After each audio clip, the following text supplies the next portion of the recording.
Assalamualaikum warahmatullahi wabarakatuh.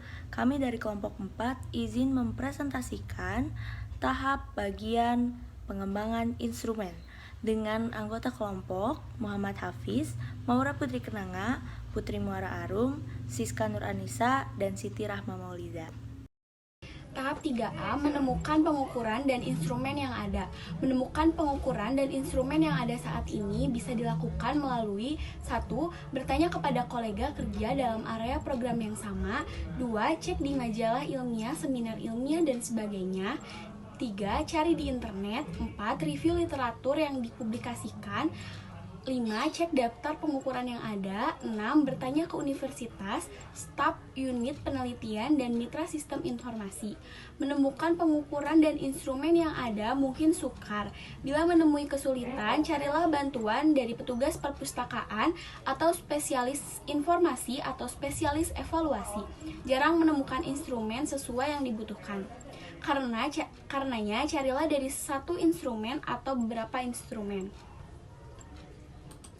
Bila menemukan pengukuran yang relevan, lihat kembali lembar kerja tujuan dan review apakah instrumen dapat mengumpulkan data yang diperlukan. Bila tidak, lakukan lagi pencarian dan lanjut ke step 3B, yaitu mengembangkan pengukuran sendiri. Review validity dan reliability test oleh ahli evaluasi atau epidemiolog.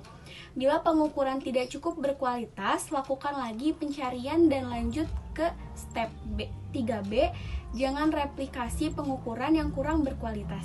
Bila menemukan pengukuran dan instrumen bagus, tentukan sejauh mana bisa diterapkan dalam situasi kebutuhan. Lakukan sesuai tahap 3C. Nah, ini ada contoh menentukan dan mencari instrumen pengumpulan data. Tipe instrumennya nanti diisi, terus pertanyaan evaluasi 2A, contohnya kegiatan penyuluhan di posyandu dilakukan sebulan sekali di setiap posyandu. Pertanyaan dalam instrumen, kapan posyandu melakukan kegiatan, tipe jawaban open or close. Close, kategori jawaban pertanyaan tertutup, 2 bulan sekali atau lebih, sebulan sekali, lebih 1 kali dalam sebulan. Apakah ditemukan instrumen yang sudah tersusun, ya atau tidak di checklist? Apakah yang mengembangkan sendiri, ya atau tidaknya yang di checklist?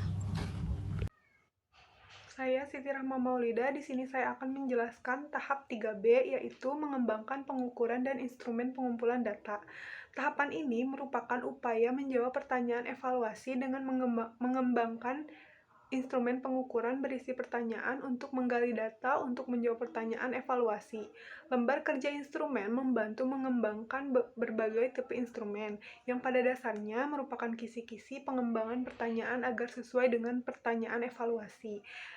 Jenis instrumen bisa dapat berupa kuesioner yang diisi sendiri oleh responden atau bisa disebut juga self-complete questionnaire, telepon survei, focus group, face-to-face interview, form ekstraksi data dari catatan kegiatan atau form registrasi lembar kehadiran. Yang selanjutnya, menyusun draft pertanyaan. Mulailah dengan membuat lembar kerja instrumen untuk setiap metode yang dipilih. Tulislah di atas lembar kerja instrumen, misalnya interview, self-complete questionnaire, registration form, dan sebagainya. Bagi pertanyaan evaluasi, tulislah 1 atau lebih pertanyaan untuk dicantumkan dalam instrumen yang ingin ditanyakan kepada orang yang memiliki data yang dibutuhkan. Adapun beberapa saran yang perlu diingat. 1. Gunakan kata yang simpel dan familiar. Perhatikan pembendaharaan kata yang digunakan dan tingkat literasi sumber data. Gunakan tata bahasa yang baik. Yang kedua, perhatikan pendek atau to the point. Yang ketiga, gunakan kata-kata umum untuk pertanyaan, misalnya demografi atau sikap, perilaku atau status kesehatan. Lihatlah pertanyaan sensus. Yang keempat, tentukan apakah perlu menerjemahkan ke dalam bahasa daerah atau bahasa lain. Yang kelima, lihat juga tip asking cue. Di sini ada beberapa tips untuk menyusun pertanyaan. Misalnya, masalah pertanyaan tentang beban atau load questions. Contoh pertanyaannya, Apakah Anda mendukung peraturan penggunaan helm untuk menjaga kehidupan manusia? Solusinya, suara rendah atau tone it down. Contohnya, apakah Anda merasa peraturan helm sepeda diperlukan untuk menurunkan kecelakaan sepeda motor atau benturan?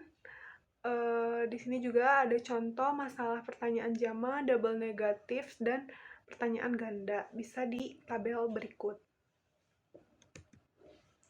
Dan yang terakhir, menentukan tipe jawaban dan kategori jawaban.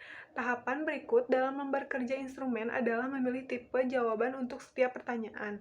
Isilah dan lengkapi untuk setiap pertanyaan. Ada dua cara jawaban pertanyaan. Yang pertama dengan kategori disiapkan atau close-ended questions. Yang kedua dalam kata-kata responden atau open-ended questions. Saya Muhammad Hafiz Miftahudin. Di sini yang pertama ada close-end question atau pertanyaan tertutup. Kategori jawaban untuk pertanyaan tertutup ditentukan sebelumnya. Responden memilih satu atau lebih kategori tersebut. Dengan pertanyaannya tertutup memungkinkan menghitung jumlah responden setiap kategori dan melaporkan secara statistik. Nah, standarisasi seperti ini membuat mudah waktu pengolahan atau analisis data dibandingkan dengan jawaban terbuka. Tips menyiapkan kategori jawaban dalam close-end question. Pertama adalah masalah umum, contoh, solusi, dan contoh. Seperti ada responden mengenai lebih dalam satu kategori jawaban, tidak satupun mengintervensi kategori jawaban dengan cara yang sama. Selanjutnya ada open-end question.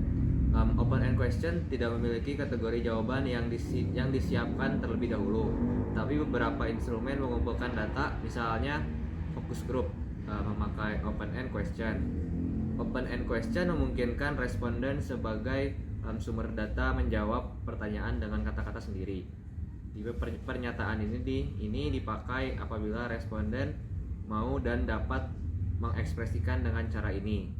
Open-end question memiliki sulit disimpulkan dan diintervensi.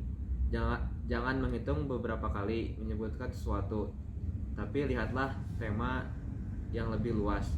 Contoh apa saja yang dipelajari sebagai hasil program parenting series.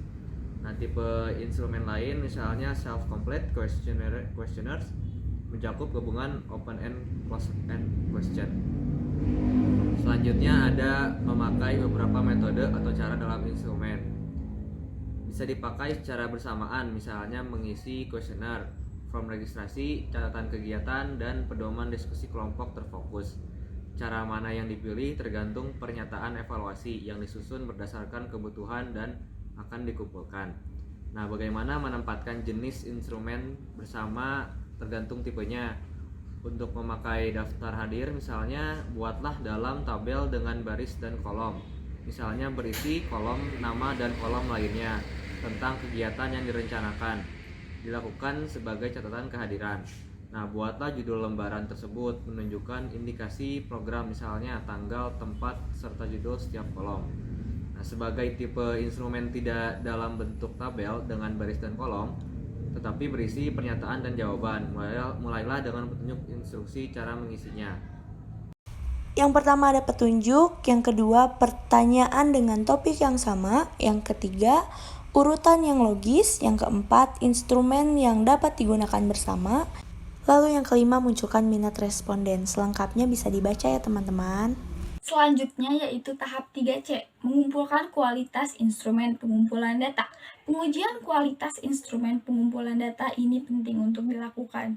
Ada dua hal pengujian kualitas, yaitu content dan clarity test, dan validity serta reliability test. Minimal dilakukan content dan clarity test. Apabila dilakukan keduanya akan lebih baik. Selanjutnya yaitu pembahasan mengenai konten dan clarity test. Ada dua hal yang diukur melalui konten dan clarity test, yaitu yang pertama konten atau isi. Apakah instrumen mengukur secara tepat apa yang mau diukur? Dan yang kedua yaitu clarity atau kejelasan. Apakah instrumen mudah difahami? Konten dan clarity test mereview instrumen oleh sekelompok orang yang berbeda. Terdapat dua kelompok. Kelompok yang pertama yaitu expert atau ahli yang mengetahui secara baik tentang area topik secara umum dalam instrumen. Misalnya dalam parenting program, kepala perawat menjadi ahli dalam review self-administrasi kuesioner untuk partisipan program karena dia familiar dengan kegiatan program, kelompok sasaran, dan outcome yang diharapkan. Sedangkan kelompok kedua yaitu sejumlah orang yang mirip dengan sumber data yang sebenarnya. Jumlah orangnya bervariasi tergantung tipe dan kompleksitas instrumen. Harus yakin instrumen jelas dan mengukur apa yang mau diukur. Umumnya 10 orang perlu ditanya. Bila instrumen sangat simpel dan responden homogen, 5 orang saja mungkin cukup. Selanjutnya, ditanyakan kepada dua kelompok tersebut pertanyaan seperti berikut. Pertanyaan pertama yaitu, apakah instrumen mengukur apa yang mau diukur? Yang kedua, apakah tidak ada lagi yang harus dimasukkan ke dalam instrumen tersebut? Yang ketiga, apakah pertanyaan mudah difahami dan jelas? Yang keempat, apakah orang mau menjawab pertanyaan? Yang kelima, apakah mau mengikuti petunjuk? Yang keenam, bagaimana kualitas terjemahan bila diperlukan?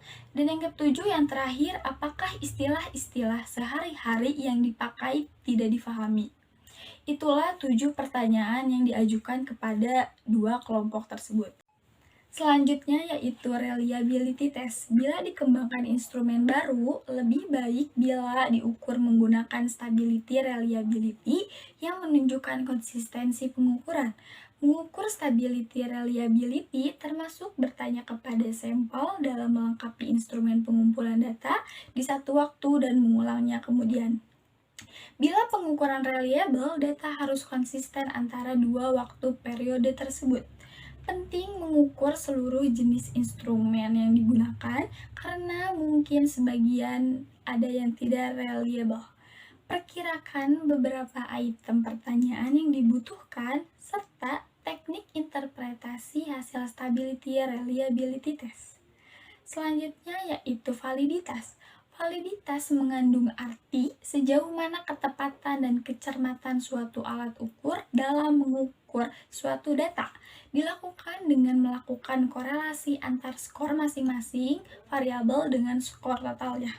Korelasi yang digunakan yaitu korelasi person product moment R. Hasil R dihitung dengan perhitungan SPSS, dilihat dari kolom corrected item total correlation, kemudian dibandingkan dengan R tabel dengan derajat kebebasan, DF sama dengan N-2, di mana N sama dengan jumlah responden. Kemudian ada reliabilitas. Reliabilitas adalah suatu ukuran yang menunjukkan sejauh mana hasil pengukuran tetap konsisten bila dilakukan pengukuran 2 kali atau lebih terhadap gejala yang sama dengan alat ukur yang sama. Pengukuran dilakukan dengan 2 cara, mengukur ulang pada responden di waktu yang berbeda atau mengukur 1 kali saja. Kemudian hasilnya dibandingkan dengan pertanyaan lain. Pengujian reliabilitas dimulai dengan menguji validitas terlebih dahulu. Pertanyaan yang sudah valid secara bersama-sama diukur reliabilitasnya dengan menggunakan teknik R alpha. Dianggap reliable bila R alpha lebih besar daripada R tabel. Terima kasih, sekian yang bisa kelompok kami presentasikan. Mohon maaf apabila terdapat banyak kesalahan.